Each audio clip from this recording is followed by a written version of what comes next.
Assalamualaikum warahmatullahi wabarakatuh. Yang saya hormati Bapak Ali Nur Rafiq selaku dosen pengampu mata kuliah Sejarah Peradaban Islam. Perkenalkan, nama saya Anissa Nur Iza dengan NIM 23401131 akan menjelaskan materi tentang sejarah bangsa Arab pra-Islam, peradaban Islam pada masa Nabi Muhammad, pada masa Khulafaur Rasyidin, Bani Umayyah, Islam di Andalusia, dan Bani Abbasiyah.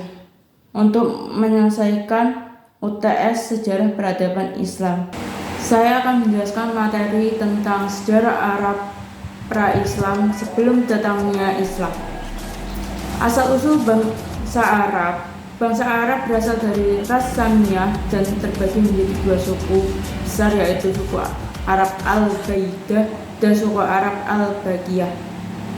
Keadaan geografis Arab memiliki luas sekitar 1.027 mil persegi, didominasi oleh gurun yang luas, tidak ada sungai di Jazirah Arab yang mengalir ke lautan, hanya ada lembah yang meluap saat musim hujan. Keadaan ekonomi bangsa Arab. 1. Kemajuan produksi lokal serta kemajuan aspek pertanian. 2. Adanya anggapan bahwa pedagang merupakan profesi yang paling bergengsi. 3. Terjalinnya suku-suku ke dalam politik dan perjanjian perdagangan lokal maupun regional antara pembesar Hijaz di satu pihak dengan penguasa Syam, Persia, dan Ethiopia di pihak lain. 4. Letak geografis Hijaz yang strategis di Jazirah Arab. 5. Mundurnya perekonomian dua imperium besar, yaitu Bizantium dan Sasania, karena keduanya terlibat peperangan terus-menerus. 6. Jatuhnya Arab Selatan dan Yaman secara politis ke tangan orang Ethiopia pada tahun 535 Masehi, kemudian ke tangan Persia pada tahun 257 Masehi. 7. Dibangunnya pasar lokal dan pasar musiman di Hijaz seperti Ukas, Madinah, Zu al-Majaz, pasar Bani Koinuna. 8. Terblokadenya lalu lintas perdagangan Bizantium di utara Hijaz dan Laut Merah. Keadaan politik bangsa Arab sebelum masuknya Islam adalah 3 kekuatan politik besar yang memengaruhi politik Arab. 1. Kekaisaran Bizantium. 2. Kekaisaran Persia yang menganut Zoroastrianisme. 3. Dinasti Himyar yang memerintah Arabia Selatan. Sistem kepercayaan dan kebudayaan sebelum masuknya Islam, Arab mempunyai banyak agama, antara lain Yudaisme dan Kristen. Bahkan pada masa jahiliyah, mayoritas penduduk Jazirah Arab menyembah berhala. Saat itu sebagian kecil dari mereka adalah Yahudi dari Yasrib, Kristen Najran dari Arabia Selatan, dan juga Hanif dari Mekah. Sebelum Islam, agama orang Arab adalah paganisme dan Yudaisme. Ada ratusan berhala dengan berbagai bentuk di sekitar Ka'bah.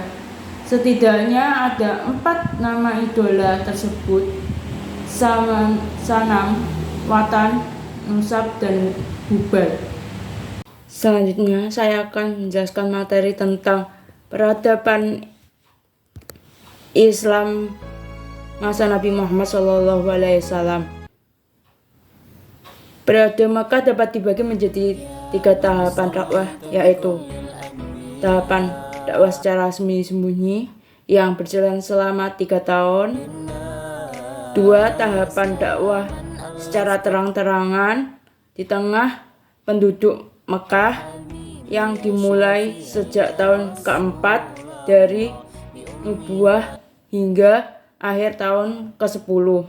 3. Tahapan dakwah di luar Mekah. dalam penyebarannya yang dimulai dari tahun ke-10 dari Nubuwah hingga Hijriah ke Madinah. Islam masa Nabi Muhammad SAW di kota Madinah di bawah kepemimpinan dan suri tauladan Agung Rasulullah Muhammad SAW. Walaupun beliau bukan orang asli Madinah, akan tetapi karena secara pribadi beliau memiliki kredibilitas secara komitmen yang buat untuk melakukan sesuatu perubahan sehingga beliau berhasil melakukan sebuah transformasi struktural maupun kultural dalam membangun Madinah ke arah yang lebih mengedepankan nilai-nilai akhlak, menegakkan supremasi hukum, serta lebih terbuka melalui kesantunan berpolitik. Upaya sinergitas dalam membangun juga beliau berhasil melakukan sehingga terjalinnya kebersamaan dalam mewujudkan persatuan antar stakeholder. Kita dapat melihat dalam sejarah bahwa komitmen kuat dari Nabi Muhammad SAW selanjutnya mendapatkan dukungan yang kuat pula dari masyarakat. Peradaban Islam yang dibangun Rasulullah SAW adalah suatu peradaban yang memberikan rahmat, kasih sayang, kedamaian kepada semua alam, bukan hanya manusia, tetapi seluruh makhluk ciptaan Allah Subhanahu wa Ta'ala. Selain manusia juga merasa kasih sayangnya. Hal ini sangat berkesesuaian dengan salah satu pengertian Islam, yaitu silamun atau kedamaian. Ketika Nabi Muhammad SAW di Madinah, 1. Membangun masjid, 2. Membangun ukhuwah antara kaum muhajirin dan ansor, 3. Menyusun perjanjian. Selanjutnya saya akan menjelaskan peradaban Islam di masa Khulafaur Rasyidin. Khulafaur Rasyidin adalah 4 khalifah pertama dalam Islam setelah wafatnya Nabi Muhammad SAW. Mereka adalah Abu Bakar As-Siddiq, Umar bin Khattab, Utsman bin Affan, dan Ali bin Abi Thalib. Mereka dipilih oleh umat Islam untuk memimpin setelah wafatnya Nabi Muhammad SAW. Perkembangan ilmu pengetahuan pada masa Khulafaur Rasyidin. Pada masa Khulafaur Rasyidin, pertumbuhan ilmu pengetahuan masih berkisar pada ilmu yang bersumber dari Al-Quran dan hadis. Perkembangannya ilmu-ilmu tersebut seiring dengan penyebaran Islam ke berbagai daerah pada masa itu. Ilmu qiraat adalah ilmu yang erat kaitannya dengan membaca dan memahami Al-Quran. Kebijakan ekonomi pada masa Khulafaur Rasyidin, yaitu zakat, pajak, bea cukai, perlindungan, dan pembagian tanah, percetakan uang, pembangunan Baitul Mal, pembuatan diwan, dan lain-lainnya. Keadaan sosial budaya pada masa Khulafaur Rasyidin. Para ulama telah mewujudkan keadilan dan kesejahteraan sosial bagi rakyat. Umar tetap mencari penghidupan dengan cara berdagang dan sepanjang hayatnya menjalani kehidupan dengan penuh kesederhanaan. Arsitektur pada masa Khulafaur Rasyidin. Fungsi dan peranan masjid pada masa Khulafaur Rasyidin adalah sebagai berikut. 1. Masjid sebagai tempat ibadah. 2. Masjid sebagai tempat musyawarah. 3. Masjid sebagai madrasah. 4. Masjid sebagai Baitul Mal. 5. Masjid sebagai tempat penerimaan tamu. 6. Masjid sebagai tempat latihan bela diri. 7. Masjid sebagai mahkamah atau pengadilan. 8. Masjid sebagai media informasi dan komunikasi. Selanjutnya, saya akan menjelaskan materi tentang peradaban Islam pada masa Bani Umayyah. Latar belakang berdirinya Bani Umayyah. Islam pada zaman Bani Umayyah terjadi sejak terbunuhnya Ali bin Abi Thalib. Muawiyah adalah pendiri dinasti Bani Umayyah. Beliau merupakan putra dari Abu Sufyan. Pada Islam zaman Bani Umayyah, yang menonjol adalah ilmu pengetahuan. Perkembangan peradaban Islam pada dinasti Umayyah. 1. Perkembangan bangunan berupa fisik seperti Cordova dan Granada. 2. Perkembangan non-fisik. Kemajuan yang dicapai di bidang politik. Kemajuan yang dicapai di bidang ilmu pengetahuan. Ilmu-ilmu yang berkembang pada masa dinasti Umayyah, yaitu ilmu agama, ilmu sejarah dan geografi, dan yang terakhir ilmu linguistik, bidang filsafat. Kemajuan dalam bidang agama Islam. 1. Ilmu qiraat. 2. Ilmu tafsir. 3. Ilmu hadis.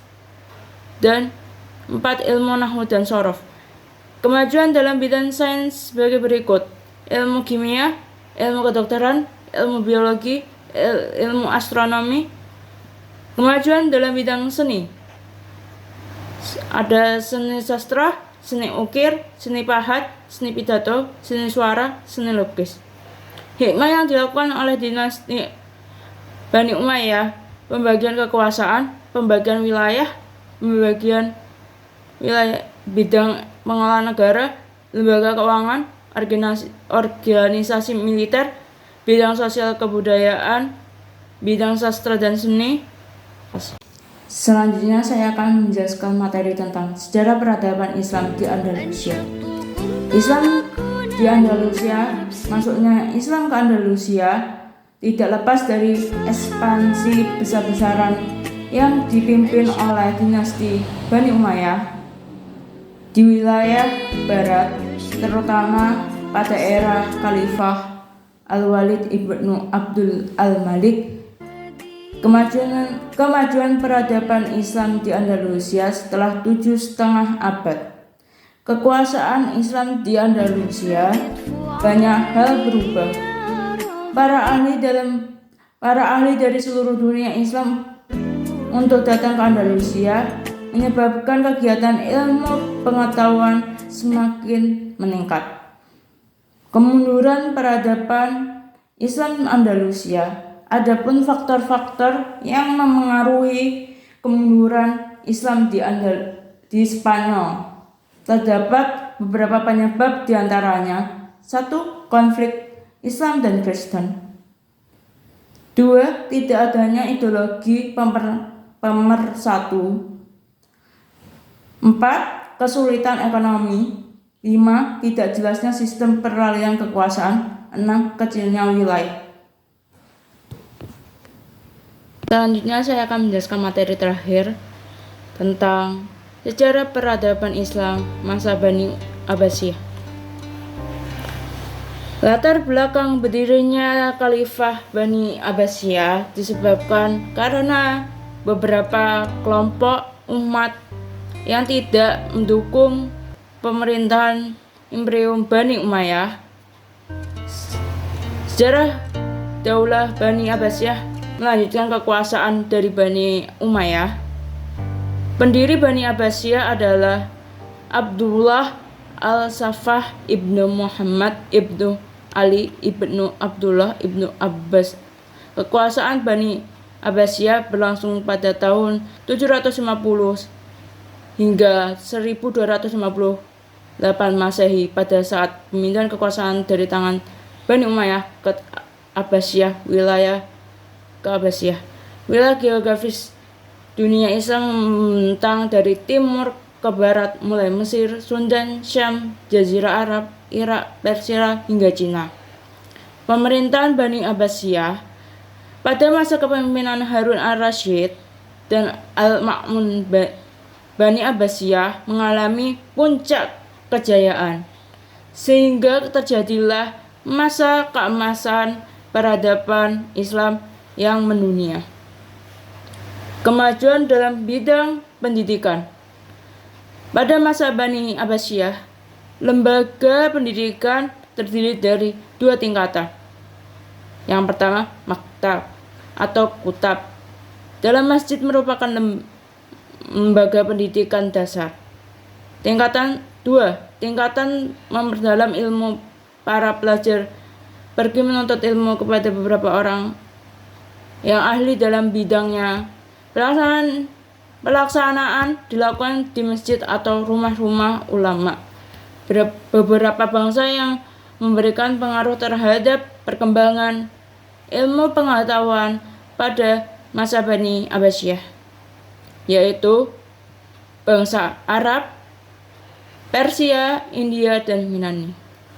Para tokoh-tokoh yang ahli di dalam bidangnya di masa Bani Abbasiyah. 1. Al-Farazi, seorang tokoh astronom Muslim yang membangun astrolabe. 2.